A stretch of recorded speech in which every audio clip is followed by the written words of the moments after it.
అఊజు బిల్లాహి మినష్ షైతానిర్ రజీమ్. బిస్మిల్లాహిర్ రహ్మానిర్ రహీం. అల్హమ్దులిల్లాహి రబ్బిల్ ఆలమీన్. వస్సలాతు వస్సలాము అలా సయ్యదుల్ ముర్సలీన్ నబీయునా ముహమ్మద్ వ అలా అలీహి అస్హాబిహి అజ్మాయిన్. అమ్మా బాద్. లకద్ కాన లకుం ఫీ రసూలిల్లాహి ఉస్వతున్ హసన. స్టేజ్ పైన ఉన్నటువంటి పెద్దలు, గురువులు ఫజలుర్ రెహమాన్ సార్ గారికి, ధర్మ పరిచయ కమిటీ కన్వీనర్ సలీం సాబ్ గారికి, ఇక్కడ ఉన్న సీనియర్ దాయిలకు, అలాగే పెద్దలకు, వీక్షకులు అందరికీ అస్సలాము అలైకుం వరహమతుల్లాహి వబరకాతుహు. మామూలుగా రోజు జరిగే నెలవారీ కార్యక్రమం భిన్నంగా ఉండేది. అందులో హిందూయిజంకి సంబంధించిన లెసన్స్, అలాగే బైబిల్కి సంబంధించిన పాఠాలు ఉండేవి. కాబట్టి దాయిల బాధ్యత ఏంటో నేను చెప్తాను సార్ అని మా సార్కి చెప్పాను. కానీ జరిగిన 2 క్లాసులు అయ్యే జరిగినాయి. ఫజలుర్ రెహమాన్ సార్ గారు అటు తిరిగి ఇటు తిరిగి చివరికి అదే బాధ్యత గురించి వివరించడం జరిగింది. మన డైరెక్టర్ సార్ గారు కూడా అదే చెప్పడం జరిగింది. అందుకే సూటిగా సుత్తి లేకుండా చాలా తక్కువ విషయాలు చెప్పేసి నేను నా స్థానాన్ని తీసుకుంటాను. మనం ఆధునిక యుగంలో మానవుని జీవన విధానాన్ని గమనిస్తే ప్రపంచం మొత్తంలో 195 దేశాలు, 195 దేశాలలో మానవ స్థితిగతులను మనం గమనిస్తే ఎన్ని రకాల ఆచార వ్యవహారాలు ఉన్నాయో, ఎన్ని రకాల నమ్మకాలు ఉన్నాయో, ఎన్ని రకాల పద్ధతులను అవలంబిస్తూ జీవనం గడుపుతున్నారు అనేది లెక్కించడం అనేది అసాధ్యం. ఇక్కడ ఏ ఒక్క సమాజాన్ని మీరు గమనించినా కూడా వారు నమ్మిన సిద్ధాంతం మాత్రమే 100% కరెక్టు, మిగిలిన సిద్ధాంతాలన్నీ తప్పే. లేదా మా సిద్ధాంతంతో పాటు అన్ని సిద్ధాంతాలు కరెక్టే, లేదంటే ఒక స్పెసిఫికేషన్కి పర్ఫెక్ట్గా ఒక్క విషయానికి వచ్చి వాదించడం మొదలు పెడితే దానిలో ఉండేటటువంటి డైవర్షన్స్ ఎన్ని కావాలో అన్ని తీసుకుంటారు తప్పితే ఒకే విషయం పైన నిలబడడం అనేది చాలా తక్కువ మందిలో మనం చూస్తాం. ప్రస్తుత సమాజం గురించి వివరించడానికి నేను ఒకే ఒక ఎగ్జాంపుల్ చెప్తాను. నేను ఒక లెక్చరర్గా పనిచేస్తున్నాను. ఇది మీకు అందరికీ అవసరమైందే. మీ ఇంట్లో మీ కొడుకులు కానీ మీ మనవళ్ళకి కానీ ఇది జరుగుతున్నదే. లక్షల రూపాయలు కట్టి మీరు స్కూళ్ళలో జాయిన్ చేస్తున్నారు. అక్కడ చూస్తే రీసెంట్గా ఒక చిన్న ఎగ్జాంపుల్ జరిగింది. ఈఏపీ సెట్ అని చెప్పి బీటెక్లో జాయిన్ అవ్వడానికి ఒక ఎంట్రన్స్ టెస్ట్ జరుగుతుంది. ఇప్పుడు జరుగుతుంది, కోచింగ్ జరుగుతుంది. దాంట్లో చూస్తే ఆంధ్రప్రదేశ్ నుంచి ప్రతి సంవత్సరం 2025లో అప్లై చేసిన వారు 3.5 లక్షల మంది, తెలంగాణలో నుంచి దాదాపు అంతే. దాదాపుగా ఒక సంవత్సరంలో ఎంతమంది ఎప్సెట్ రాస్తున్నారు అంటే ఈ టాలెంట్ టెస్ట్కి ఎగ్జామ్ రాస్తున్నాడు అటెండ్ అయ్యే వాళ్ళు ఎంతమంది అంటే దాదాపు 7 లక్షల మంది. ఈ 7 లక్షల మందిలో మంచి కాలేజీలో సీట్ వచ్చేది ఎంతమందికి అంటే దాదాపు వాళ్ళలో 40%, 40%, మిగతా 60% మాత్రం ఏదో ఒక పేరుకు ఉన్న కాలేజీలో కోర్సులు చేసి బయట తిరుగుతున్నారు. ఎవరైతే ఈ 40% కాలేజీలలో సీటు సంపాదిస్తారో వాళ్ళే హైలీ సక్సెస్ఫుల్. మా వాడు పలానా దాంట్లో చదివాడు, పలానా జాబ్ చేస్తున్నాడు, 70-70 లక్షలు సంవత్సరానికి, నెలకి 20 లక్షలు 30 లక్షలు అని చెప్పి చాలా గర్వంగా చెప్పుకుంటూ ఉంటారు.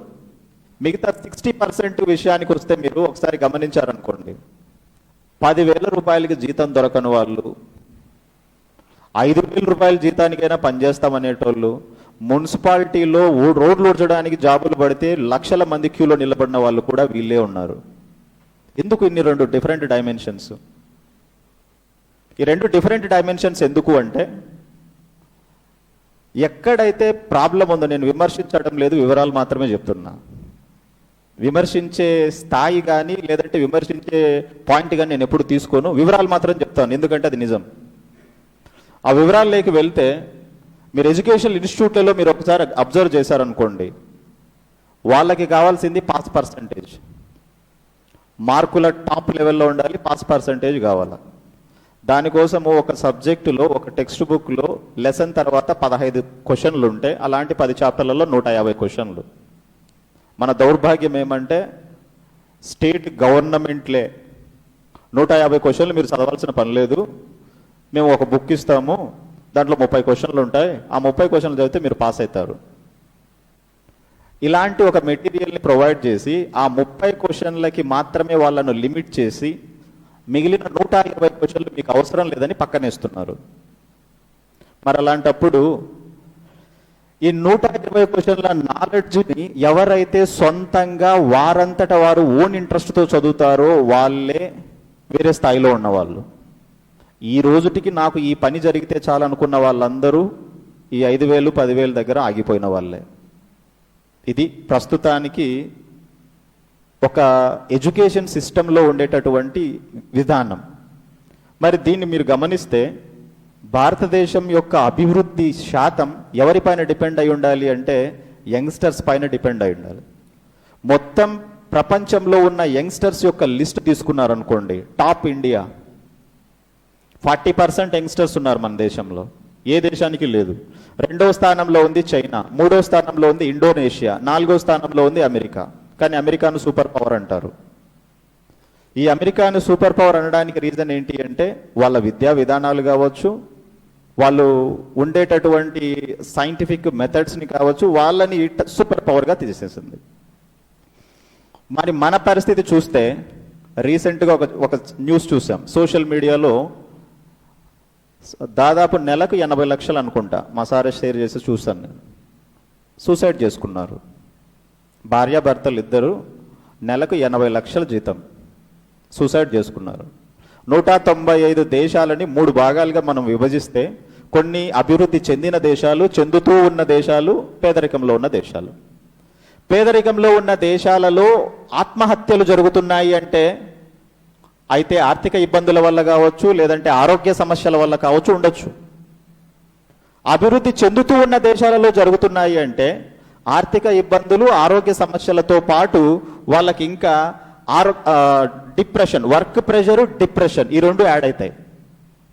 ఈ రెండిట్లోనూ మీరు అబ్జర్వ్ చేస్తే అభివృద్ధి చెందిన దేశాలు, మామూలుగా మనం అభివృద్ధి చెందిన దేశాల జాబితాను తీసుకున్నారనుకో, జపాన్ టాప్ 10లో ఉంది. కానీ 195 దేశాలలో ఆత్మహత్యలు చేసుకునే వారి లిస్టులో జపాన్ 30వ స్థానంలో ఉంది. మరి ఇప్పుడు మీరు గమనిస్తే మనిషి యొక్క జీవిత లక్ష్యం ఏంటి, మొత్తానికి మనం చదువుకున్న తర్వాత ఏమి సాధిస్తున్నాం, ఉద్యోగం వచ్చిన తర్వాత ఉండేటటువంటి పరిస్థితులు ఏంటి, వీటన్నింటినీ మనం బేరీజు వేసుకుంటూ వస్తే మనిషి జీవిత లక్ష్యానికి అంటే మనిషికంటూ ఒక లక్ష్యం లేకపోతే వారు తీసుకునేటటువంటి నిర్ణయాలకి పరాకాష్ఠలే వాళ్ళ బలవన్మరణాలు. సో ఆ జీవితాన్ని ఉన్నట్టుగా వాళ్ళు ఏం చేసేస్తున్నారు అంటే ఆపేసుకుంటున్నారు.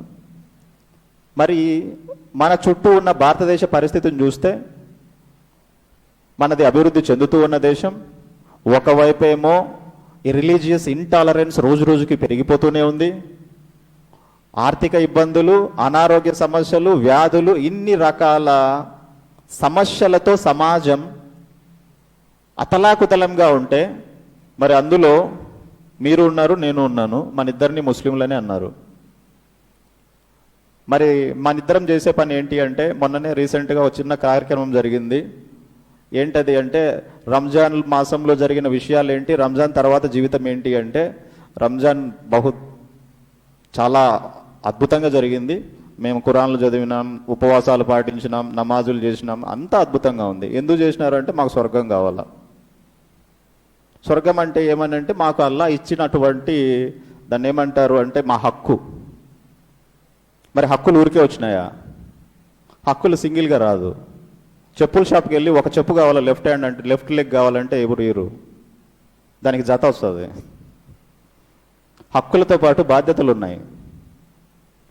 బాధ్యతలు ఎవరైతే సక్రమంగా నిర్వర్తించి ఉన్నారో వాళ్ళకి మాత్రమే హక్కుల గురించి మాట్లాడే హక్కు ఉంది. బాధ్యతలను పక్కన పెట్టి హక్కుల గురించి మాట్లాడడానికి మీరు వెళ్తున్నారు అనుకోండి, మీరు బాధ్యతల దగ్గరే ఆగిపోతారు. హక్కు వరకు వెళ్ళడానికి మీకు ఆ ఛాన్స్ లేదు.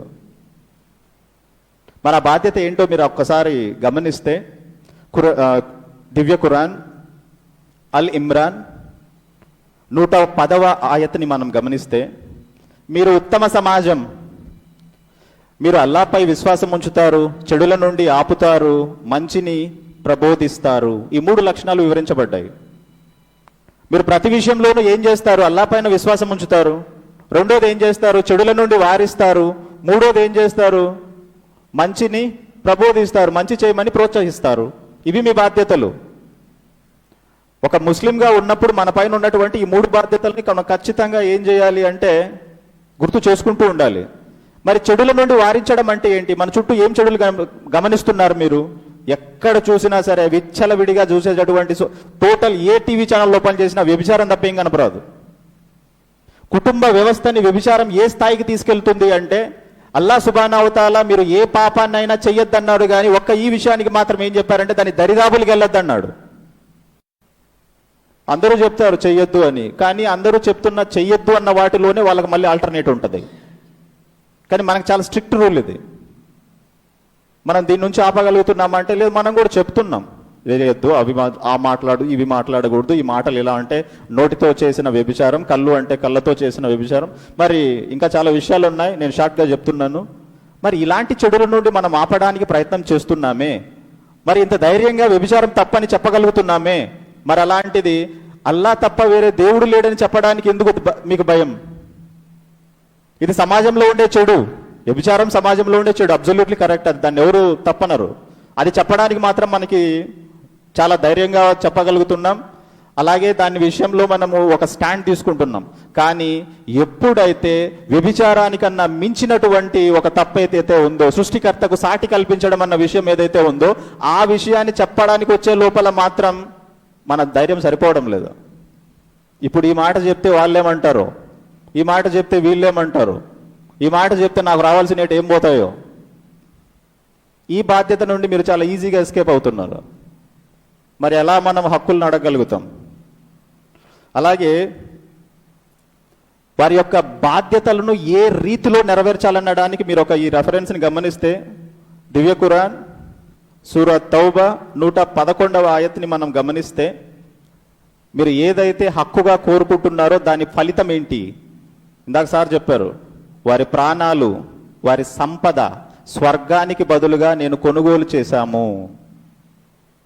మనం చెప్పాల్సిన ఆ విషయం ఎంతవరకు, అది దేనికి కాస్ట్ అయినా సరే మనం చెప్పాలి అంటే, వారి ప్రాణాలు, వారి సంపద స్వర్గానికి బదులుగా మేము కొనుగోలు చేశాము. కాబట్టి మనం రోజు ఏ విషయం కోసం అయితే పరితపిస్తున్నామో ఆ విషయాన్ని సాధించుకోవడం కోసం మనం చేయాల్సినటువంటి త్యాగాలు ఇవి. అది సంపద అయినా సరే, ప్రాణమైనా సరే.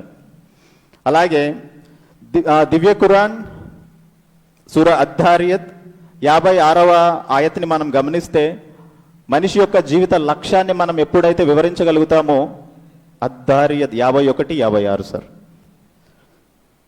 మనం ఎప్పుడైతే ఈ విషయాన్ని మనుషులకి అర్థమయ్యే విధంగా చెప్పగలుగుతామో,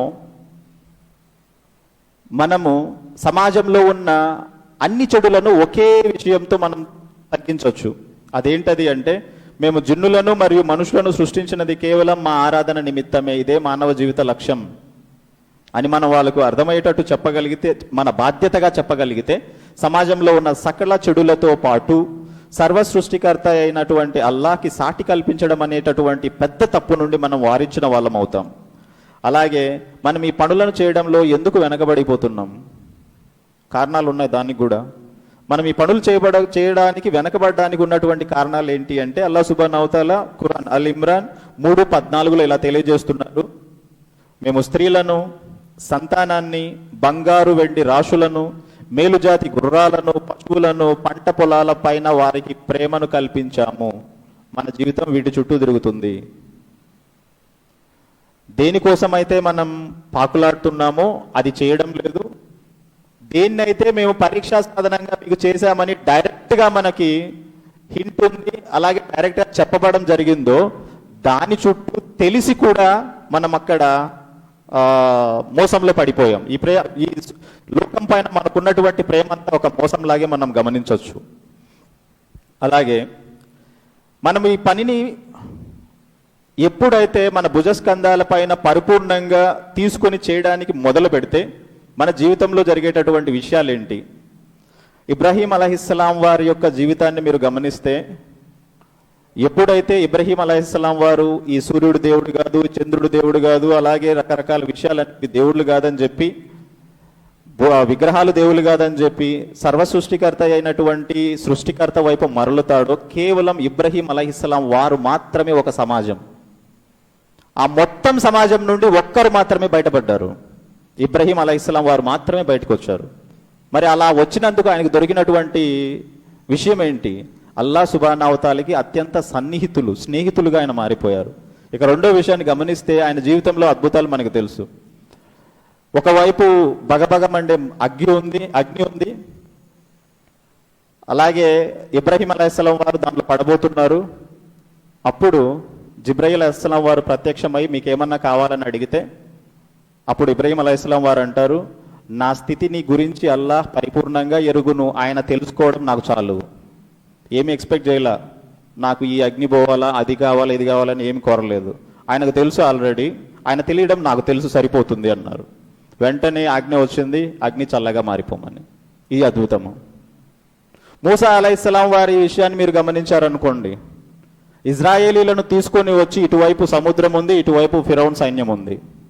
ఒకవైపు తీసుకొని వచ్చినటువంటి ఇజ్రాయేలీలే మూసా వైపు పైన, ఇంతకుముందు సార్ చెప్పినట్లుగా ఆయతలో ఎక్స్ప్లెనేషన్లో అంటే లోపల నుండి బయట నుండి రెండు వైపు నుండి ప్రెజర్ స్టార్ట్ అయిపోయింది మూసా అలైహిస్సలాం వారికి. చివరిలో అద్భుతమే, ఒక సముద్రం మొత్తము రెండు వైపుల నీరు నిలబడిపోయి గోడల్లాగా, అక్కడ గుర్రాలు పరిగెడితే దుమ్ము మట్టి పైకి లేసిందంట. ఇంతటి అద్భుతం అనేది మూసా అలైహిస్సలాం వారి జీవితంలో మనం చూసి ఉండొచ్చు. సో ఇలాంటి విషయాలని మనము స్ఫూర్తిగా తీసుకొని, ఇలాంటి విషయాలు మన ప్రవక్త అలైహిస్సలాం వారి జీవితంలో చాలా ఉన్నాయి. తాయిఫ్ సంఘటన కావచ్చు, రకరకాల సంఘటనలు కావచ్చు, వీటన్నింటినీ మన జీవితంలో మనం ఒక ఇన్స్పిరేషన్గా తీసుకొని మనం ఈ పని ఏదైతే ఉందో దాన్ని మనస్ఫూర్తిగా మన కోసం మనం చేసుకునే జ్ఞానాన్ని మనకి అల్లాహ్ సుబ్హానహు వతాలా ప్రసాదించాలని కోరుకుంటూ సెలవు తీసుకున్నాను. అస్సలాము అలైకుం వరహ్మతుల్లాహి వబరకాతుహు.